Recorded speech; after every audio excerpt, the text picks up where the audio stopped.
Okay, well, in the studio with me right now, I have a gentleman by the name of R.J. Kelly, who's here from International Tax Network. Now, I don't know about you, but I have a great big box at home that's filled with papers, and April was our tax cutoff, right? But there's this little bit of tax magic that R.J. Kelly's going to talk to me about, and you're going to be in on the conversation. We're going to talk a little bit about personal and business tax extensions. Hello, sir, and welcome to the studio.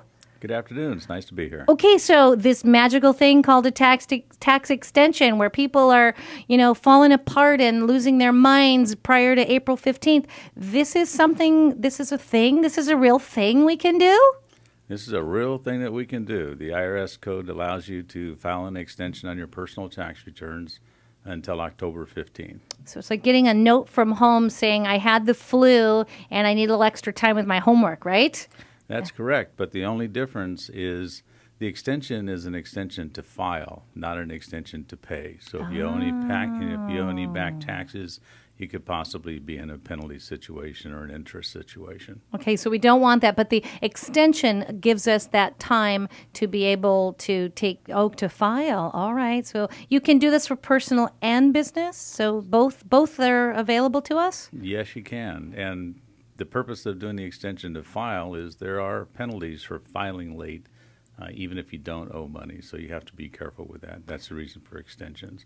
On corporations, it depends on the type of corporation, whether you're what's referred to as a C corporation or an S corporation.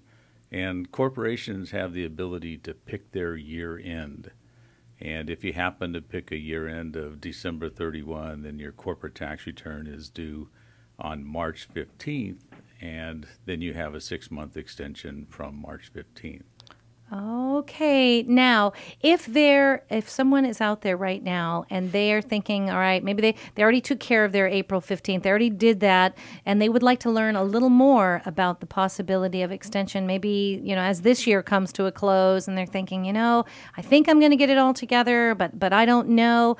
Can they learn more from you about how to do this?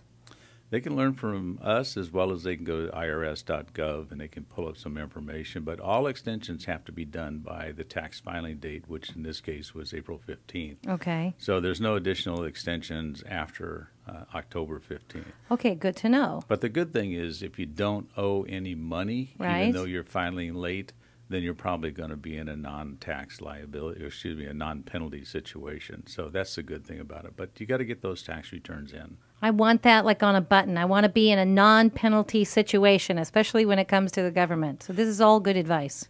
And that's very true. And people have to look beyond the tax return deadline simply because you need your tax returns to be completed in order to file for your children's FAFSA. If you're going to do a loan modification or get a new loan on your house, they're going to want to see your tax returns. And they have to physically, ask for that, that's right. Right. And they have to physically be filed with the IRS because they cross-reference them. So the sooner you get them in, the better off you are. This is all very important. Okay, R.J. Kelly, if people want to learn more and talk to you over at International Tax Network, they can call you at 661-251-6700, right? You got it right on target.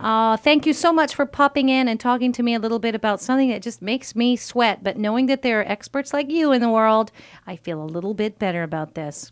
Again, this is R.J. Kelly with us in the studio talking about personal and business tax extensions. He's here from International Tax Network. And if you'd like to learn more, I encourage you to call 661-251-6700.